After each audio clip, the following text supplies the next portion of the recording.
Welcome to Scoop World Order. Day one of practice is in the bag. They were going double fields, getting a lot of reps, a lot of uncertainty on the offensive line, quarterback, a lot of positions. There's a lot of depth, a lot of places, so a lot of guys need to get reps. So the Joe Philbin model of running multiple fields has invaded Ohio State, and I think it's genius because a lot of these guys need to be seen on camera and they need to get some reps in and see what these guys can do. Less guys sitting around, more guys getting active. More film to grade, more stuff to script. I'm excited for that. We're going to talk a little about what we heard. We had some eyes in the building that gave us some really good looks, some good takes. Who looked good? I think this defense is going to be absolutely dominant. I'm super excited to see what they do. Once they put the pads on next Wednesday, they got another practice in the pillow pads tomorrow. They put the shoulder pads on Saturday. So we're going to break all that down. But first, as always, we're very thankful and grateful for you guys. We're over 20,000 subs. Football is here. The Hall of Fame game is tonight in about an hour. So football is here, ladies and gentlemen. So join BuckeyeScoop.com. Our message board is absolutely smoking hot right now. It's unbelievable how much activity we have on it. We appreciate you guys grinding along, getting all this information. People are just excited. I think the defense is going to be nasty. A lot of question marks across the offense. Great skill. This is going to be a great year to be on a message board at BuckeyeScoop.com. Is the best message board. We don't do any deals. We don't do any discounts. We have the best site, and you guys are awesome for being a part of it. If you enjoy this content, leave us a like, click subscribe, and also click that little dinner bell, and you'll know when we go live. And shout out where you guys are from. We had a Kazakhstan the other day, so that was unbelievable. So appreciate you guys. As always, I'm going to bring in my favorite Borat in the whole world from Kazakhstan, Mr. Nevada Buck. Nevada Buck, the CEO of the Jim Knowles Fan Club. The bus is getting loaded up with Jim Knowles fans early after today because the defense was dominating. Malik Hartford had a pick six on Devin Brown. Are you excited, and are you going to raise your membership dues for the Jim Knowles Fan Club? Well, first of all, this is like the best day of the year. I mean, practice one, and you've got the Hall of Fame game with what Browns Jets tonight after the Browns like trashed the team plane or whatever they did right there. So like, I mean, football's officially back.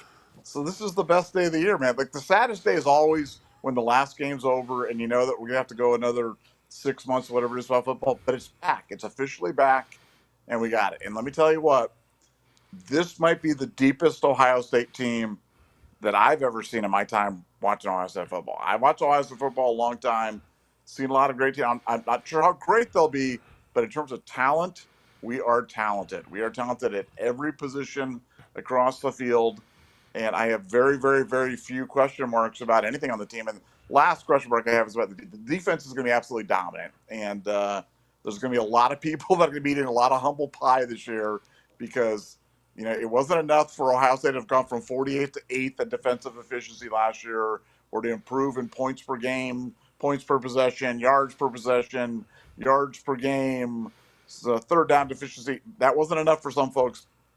I think this year, even the most ardent detractors are going to have to come correct and just say, look, I was wrong. And, you know, if I missed on it, Knowles has really got to figure it out because he's got the guys flying around. Second year in the system, and you're just going to see more and more coherence, more and more organization, and a defensive scheme that just makes sense. And you've got some versatile players out there that can make it happen. Guys that we saw front and center today. You know, first of all, was a guy like Sonny Stiles.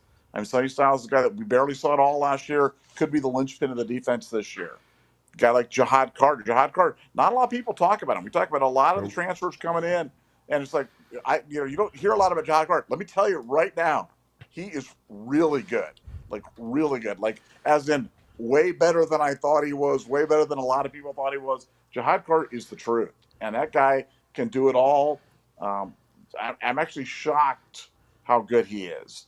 And you add that with Davison, who we know, Davison, how good he was, how talented he was down there in Ole Miss.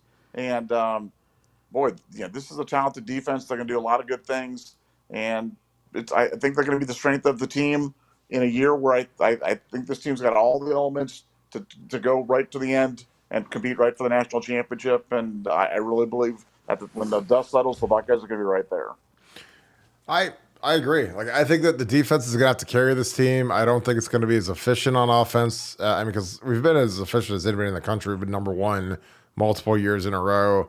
There's going to be a time you get on the road at South Bend, Camp Randall, or Ann Arbor, where the defense is going to have to carry the team a little bit. And I think these guys can do it. I mean, up front, we got some loads, man. Mike Hall is a load.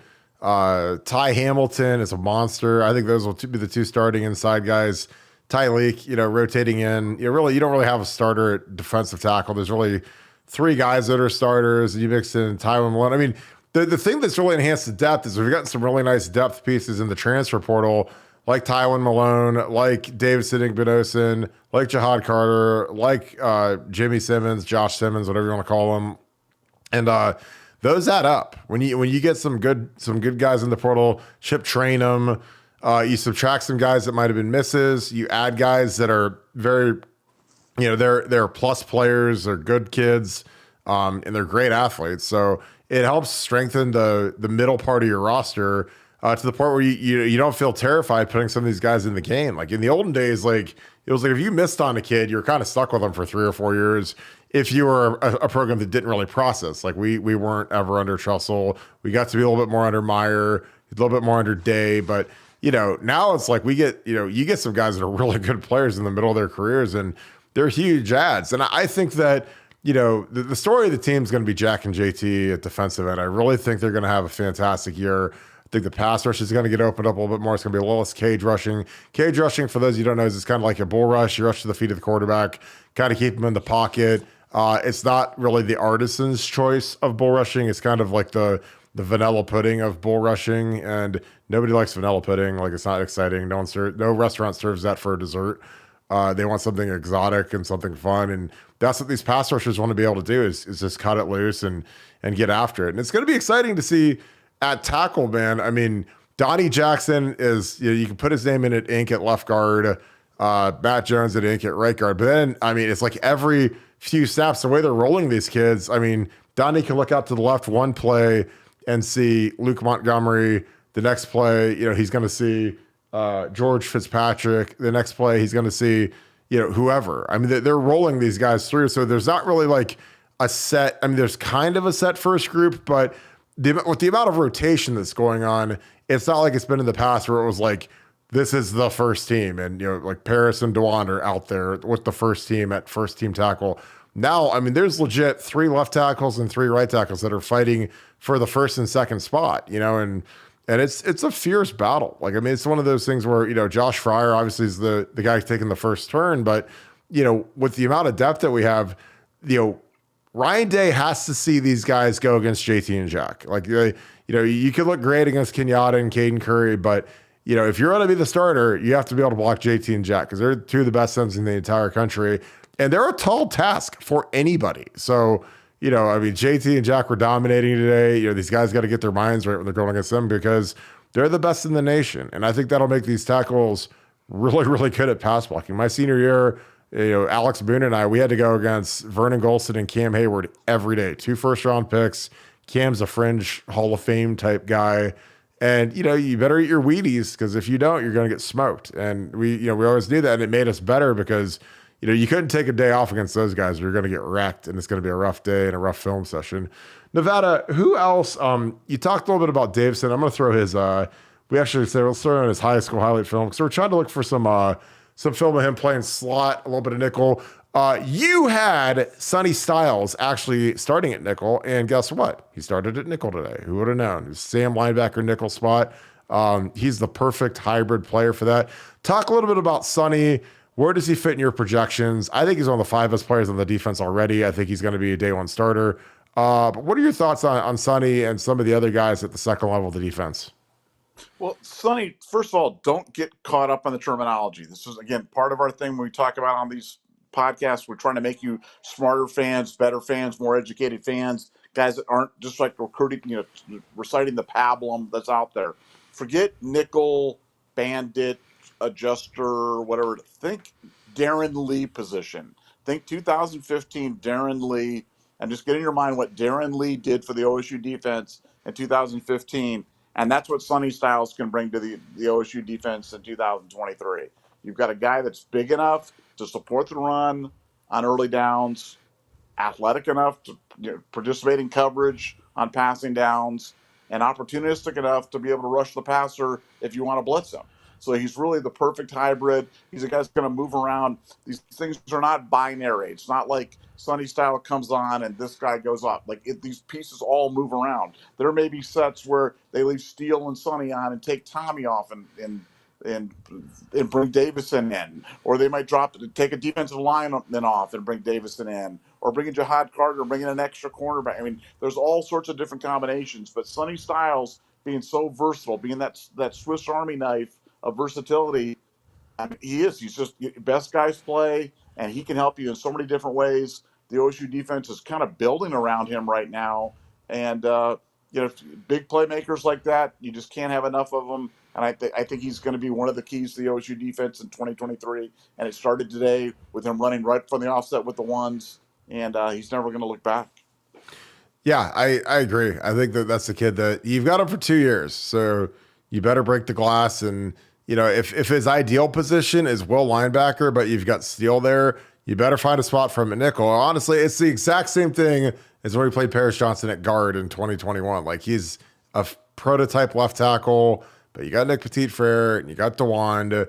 Nick is the best lineman on the team. DeWand is too big to play guard, so somebody's got to go in and play guard. And we end up putting PJ in there, and he was second team All Big Ten. And then the next year, obviously, he goes out to left tackle. I think Sonny is a nickel this year all the way.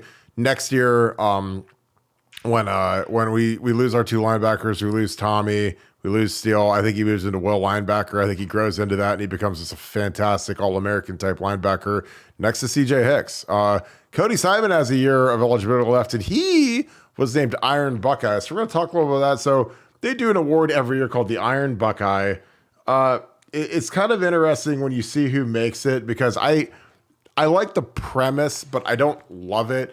So the Iron Buckeyes were Ty Hamilton, Cody Simon, Cade Stover, Tommy Eichenberg, Chip Trainum, Marvin Harrison Jr., Lathan Ransom, Emeka Igbuka. Now, to make this, you have to be perfect basically for the entire summer semester. You can't miss a workout. You can't be late to anything. You can't be late to any community service. You can't get a loaf. They track loafs with the little vests that they wear, that like little GPS things. You really have to be on point. And the biggest thing is you can't miss anything. So if they modify a workout because you pull a hamstring, you're out of the Iron Buckeye. And some of that is good, and some of that I never was a fan of it, because I used to argue, I was like, well, if I break my foot and I have to have surgery in January after I play on a broken foot all year, how am I not an Iron Buckeye because I got hurt playing for the team as opposed to jogging and working out? But things like that make you ineligible for Iron Buckeye. But it's an interesting list. Our guy Cody Simon's on there. I love Cody Simon. I'm part of the Cody Simon fan club. I've heard guys rave about him. He's a 4.52 guy. 2 years ago when I thought he was going to make a big impact, he tore both of his shoulders. So hard to play linebacker when he can't shed anybody. But what do you project from Cody and Ty Hamilton? We talked a little bit about Cade. Obviously, there's nothing less to say about Marvin and Emeka. They're the two best players maybe in the entire country.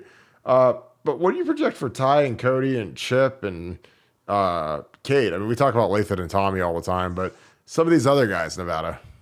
Well, Ty, we talk about Ty a lot here in terms of, I think he's probably your surest bet for interior lineman starter. I mean, this guy is a load. He's in absolutely fantastic shape. I know we talk a lot about Ty Leak. We talk a lot about Mike Hall, but don't forget Ty Hamilton. I mean, he is a heck of a player. And, I think he sometimes gets overlooked because he doesn't do a lot of the flashy things, but, he is strong as an ox. Clearly the Iron Buckeye is an award that was made for a guy like that. Then you move to a guy like Chip. I mean, Chip, when you see pictures of him, it's kind of scary how big and athletic this guy is. And, I think that, they're, really looking at him for that kind of that Mitch Rossi second, we'll call it fullback, second running back position. Because he can do so much. He's so versatile. He can block. He can catch the ball. He can obviously run with the ball. And if you have a second legitimate rushing threat in the backfield, I just think that makes the OSU offense just that much more varied and diversified and difficult to defense again.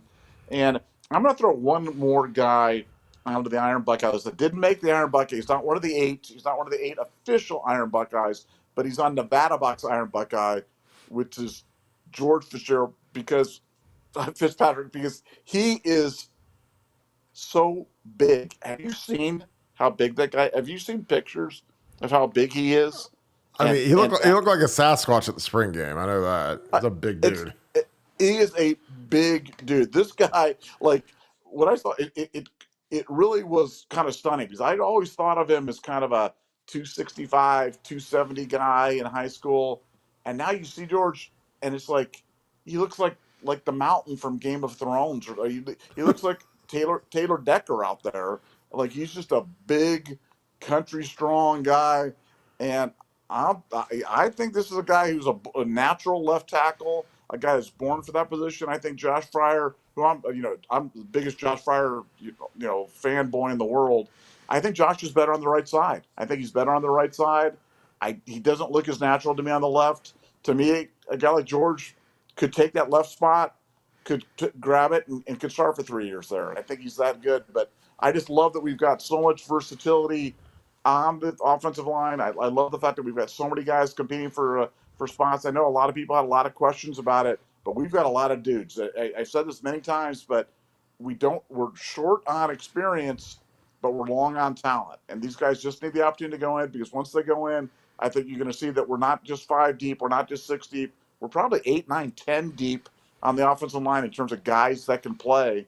And that's quite a something, because that's not a luxury you normally have.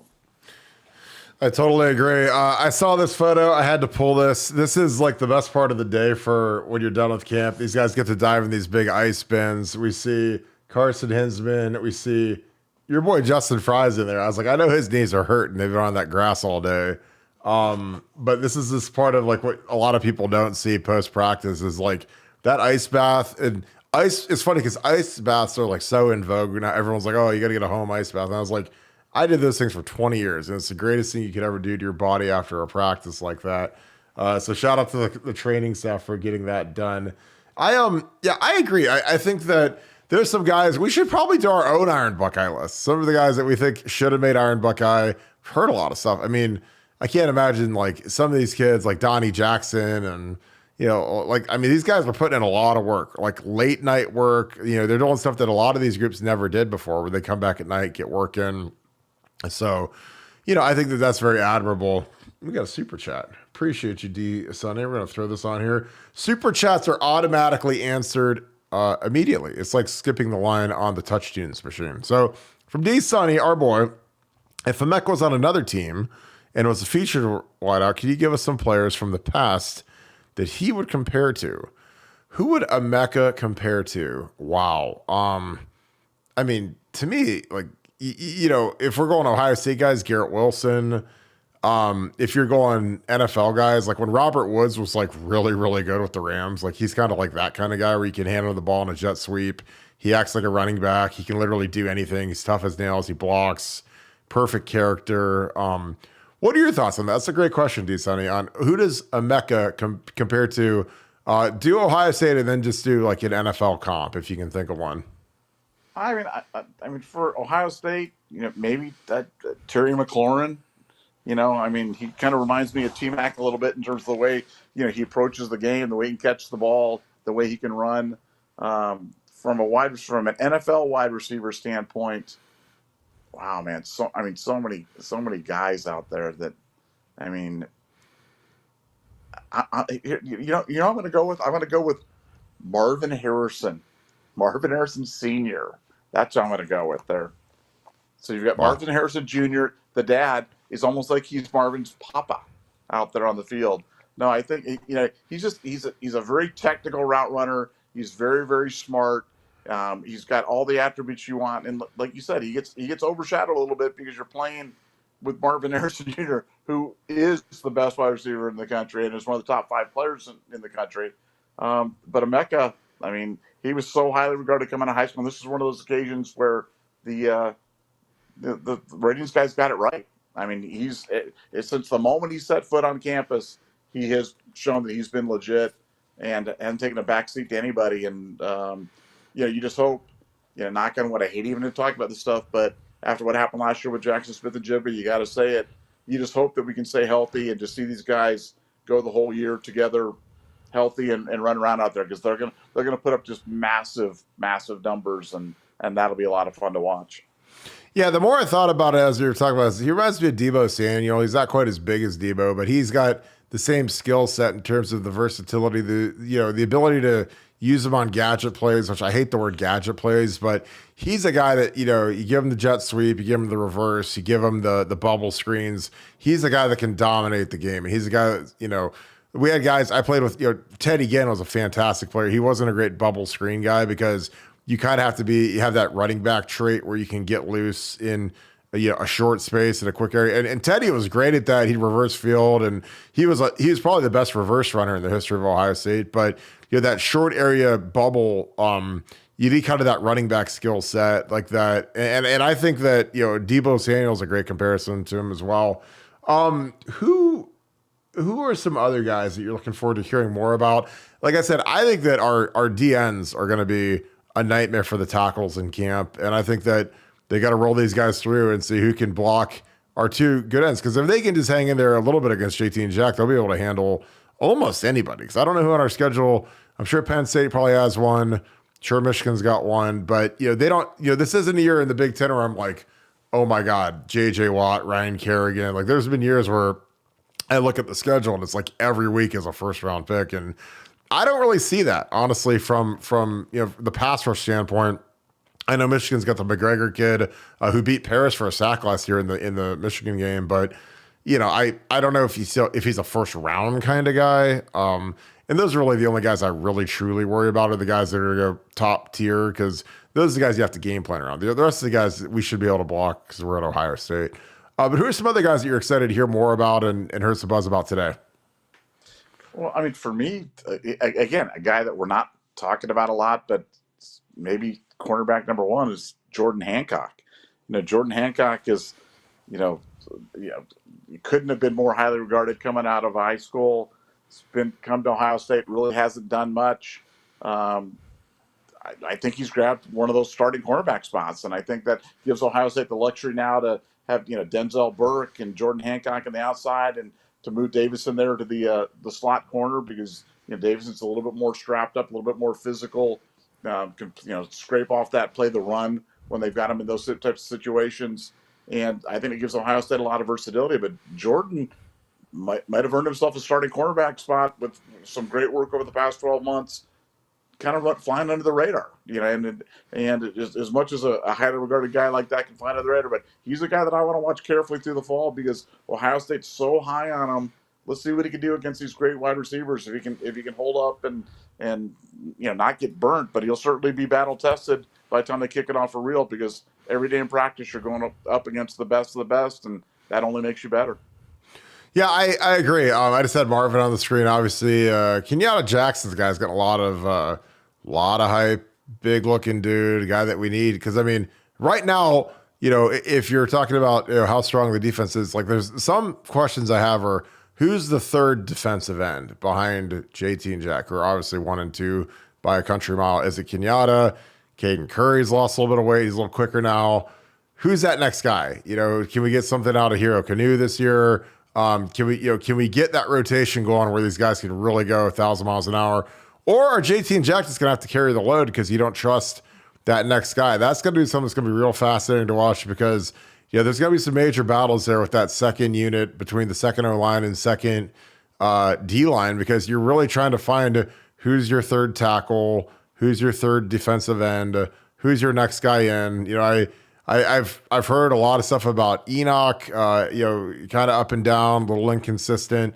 That's probably the biggest reason why he's not in the starting lineup right now. And, Carson Hinsman versus Jacob James. Jacob's a strapped up dude. He's an older guy.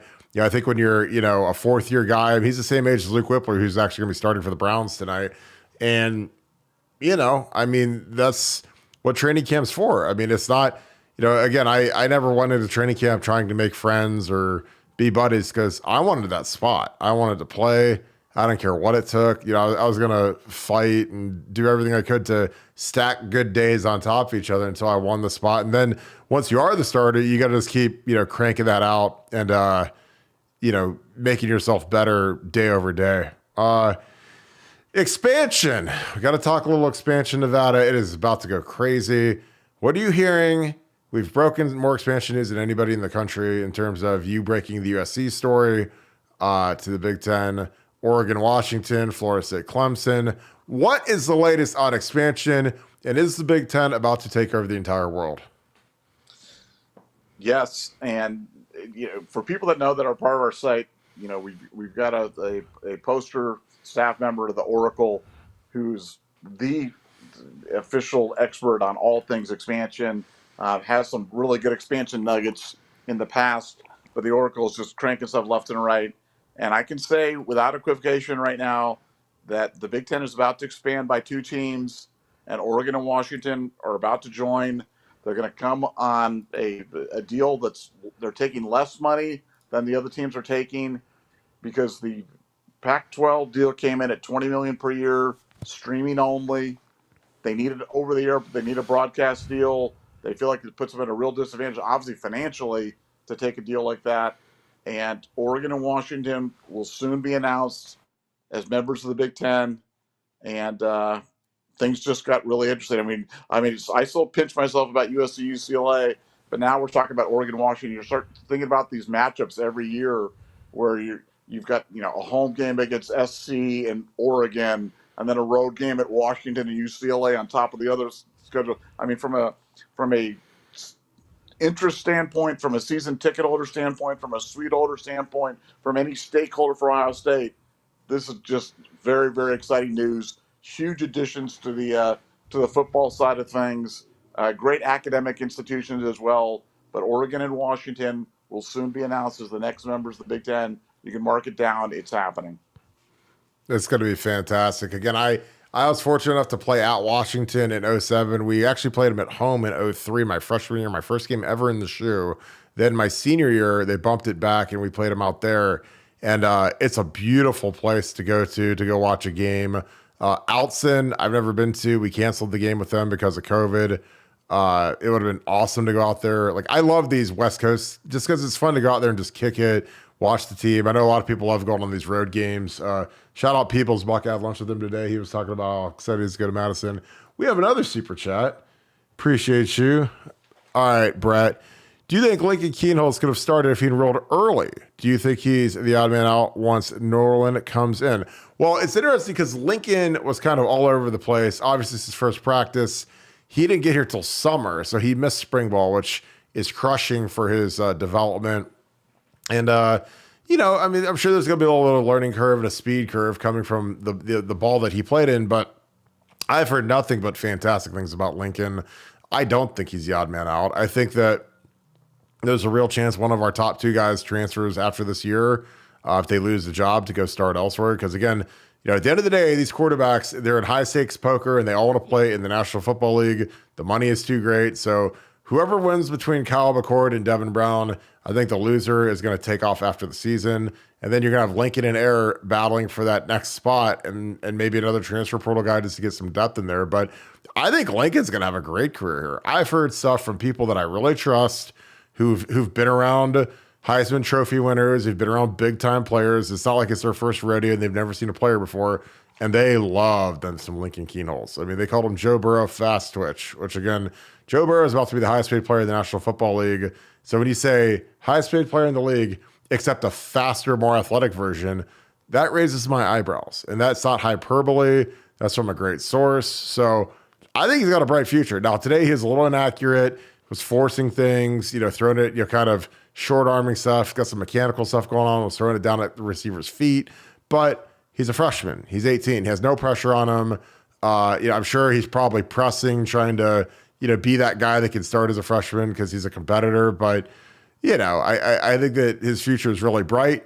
It might not be this year. But, again, sometimes you got to really pay attention to the little context clues. When Ryan Day says, we might try to get Lincoln into a game this year, like that made me raise an eyebrow. So I was like, so you're going to try to get a true freshman in? But he knows that the odds are really heavy that one of those guys is going to transfer out between Devin and Kyle after this year.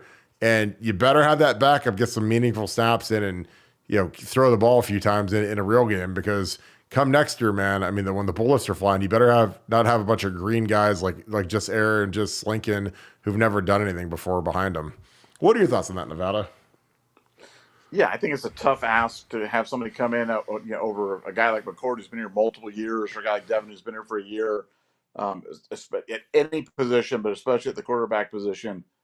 But I echo what you're saying. I mean, I've heard some amazing things about Lincoln, about his athleticism, and you're talking about a team of super freak athletes, and when the other players are saying this guy is super freaky, and you're talking about a quarterback of all positions, it certainly got my attention when I heard it, and I've heard it multiple times. So I'm waiting to see how it translates on the field. But from an athleticism standpoint, he's already established himself as super elite, top 1%, super freak type of guy, and that is coming from the people that know, which is the other players, because the players don't lie. There's no agenda. There's no editorial comments. They're just giving it to you real. And he's definitely caught their eye, and that certainly got my attention. And you just got to come in and make it happen. But we'll see what happens on the field. But I think he can do it. And brass tacks, you said the speed of the game and got his head spinning. That's every new guy. Every new guy that's new to the program, and it might be a guy that came from Ole Miss. It might be a guy that came from high school. It's different when you get to Ohio State and you're going against JT and Jack and Trey Henderson and Marvin. Like, those kinds of guys aren't on every program. Like, when I first went to Ohio State in 2003 as a freshman, and that, like, I was in the room, like the team room, with like 20 starters returning from the team that beat the Miami Hurricanes, like maybe the biggest upset in the history of college football. And I mean, that was, terrifying, honestly, when you're going Will Smith and Shane Olivier and, Tim Anderson, Maurice Claret. I mean, because Reese was on the team to start the year, and it was just like, holy cow. Like, this is like the real deal. And like, don't be scared, once you get out there. But it is shell shocking. Like, when you come from high school, man, and then you're going against grown men that are going to be first round picks on your first day. Like, it's a little different, but I think that, as you adjust to it, the game gets slower and slower and slower to the point where you can kind of take it over and dominate it. But it just takes time, man. It's a different deal. But I'm excited. I think Lincoln, with his competitive edge, man, he's going to make this thing real interesting. Obviously, I don't think it's a candidate to start game one. But in college football, when we won the national title in 2014, we were down to QB number 3 because the other two, one blew his shoulder out, one blew his knee out. So you never know. And right now, he is our number 3. So in the crazy world of football, everybody better be ready to go. Now sticking with that, just on the category of guys kind of head spinning, game moving really fast for him, I got to mention Josh Simmons. Simmons came in from San Diego State. Came in, a lot of people want to put him in at the right tackle spot right away. Athletically, very, very gifted. Lots of good things. Hear about him from a physical standpoint. Let me tell you, the game's moving really fast for him right now, and I think that's something that we have to watch for and have to be patient with Josh, Jimmy, whatever we want to call him, because he seems to be overwhelmed a little bit with the terminology, overwhelmed a little bit with the speed, overwhelmed a little bit with the playbook. And so I think that's as we see him start moving up the depth chart, if he does start moving up the depth chart, they had him with the 3s today. It'll be strictly because he's able to grasp that stuff. But right now, having a little bit of hard time with it, a little bit to be expected. But it's not easy for guys coming in, whether from high school or from another program. It's not easy to come in, and I think Josh is struggling with that a little bit right now. I totally agree. And it's not Madden. It's not like Madden where you can just sign a guy in free agency and plug him into your roster and he knows all the plays and he's really good at everything and it's like seamless. Like in college football, like he missed spring ball. They do the OTAs in the summer now where they do kind of like these walkthroughs, but it's not the same as full speed, different defensive looks versus your offensive pass protections versus your run fits. I mean, and it all happens really fast. And they call a given play. You better know your responsibility. You better know what your assignment is. And then, the defense can change last second. You better still know what you're doing. And Zen's been in the system for 3 years, a smart kid. So, once it gets to the point where everything's second nature and everything's reactionary, then you're in a good spot. But, this happens a lot with offensive linemen. Like Paris Johnson opened up training camp as the number 2 right tackle, and, he's a top 6 pick in the draft, and he's, they make him start with the 2s and work his way up into the starting lineup. And there's no way he's not going to be the day 1 starting right tackle. They didn't pay all that money for him to be a backup. But, the Steelers did it with Broderick Jones, the kid they took from Georgia. He started off with the second team. This is kind of what it is. You got to kind of earn it. And, unless you're a quarterback or a running back, I mean, when you're on the line, it's just a different beast because you're going against grown men. It's a lot harder to contribute early compared to, playing running back or receiver, just because of the size difference, the physicality, and just getting your technique down, Pat. This is an interesting question. So Arvell Reese, the next Josh Perry, I don't think Arvell he's 245 now. I mean, he's a big boy, and he has gained a lot of weight, and not bad weight, but some of these kids, man, they get put on a diet, they start pumping weights for the first time, and they just blow up to the point where he can't really play linebacker anymore. He's going to end up being a D end, a rush guy.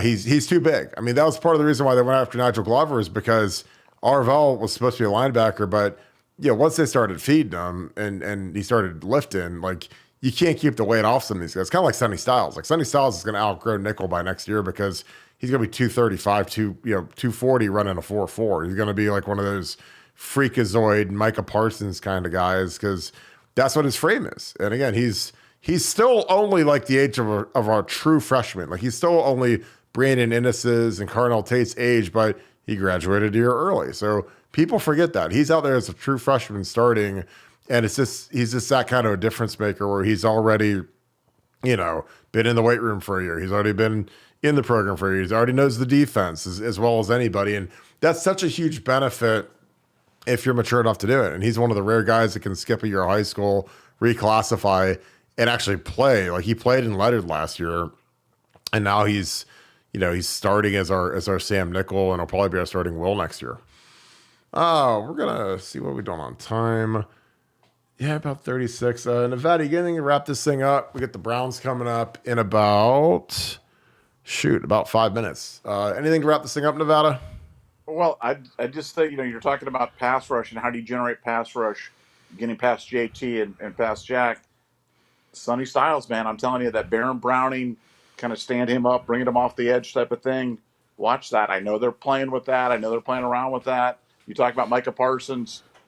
What does Micah Parsons do best? Rush the passer. Sonny's got a lot of that slipperiness, got a lot of that bend, got a lot of that athleticism, and that third guy could be Sonny. Yeah, he's got the speed and the length to do it. And I mean, if he works with Larry and he gets those hands right, he'd be a menace, and he'll be terrifying off the edge because you can rush the passer when you're 6'4" and you're 245. I mean, those guys have made the Pro Bowl that way in the NFL recently. So, that speed, and really it just comes down to his handwork. If he gets his hands and hips right, I mean, he could be our next breakout sack artist, is because, you could literally play him anywhere. You could play him at middle linebacker, play him at the 2 ends, play him at Sam, blitz him off the edge. And, he's the kind of guy that can get home, and with his arm length, he's a problem for tackles, problem for quarterbacks, disrupting throws. Like, I think the sky is the limit with Sonny. Well, we're going to wrap this just in time for the Hall of Fame for you guys. Hall of Fame game is about to kick off, so we appreciate you guys, as always. Jump on BuckeyeScoop.com. We're going to have Game 3 going for that. Again, as always, thank you guys for tuning in. If you enjoyed this content, please leave us a like, click subscribe, and also click that little bell so you'll know when we go live. As always, shout out where you guys are from. I saw Cleveland in the house, 216. I've seen Massillon. I saw Southern Ohio, Wheelersburg, Ironton. Shout out all my Southern Ohio people. Appreciate you guys. Love you guys. Thank you guys all for tuning in tonight. Football is here, ladies and gentlemen. It's time for you to join BuckeyeScoop.com. We are the #1 Ohio State site in existence. We are cranking some material. So we appreciate you guys so much. I hope you guys have a great rest of your day. Thank you so much, Buckeye Nation, and thank you, Scoop family. I'll talk to you guys tomorrow. Go Bucks.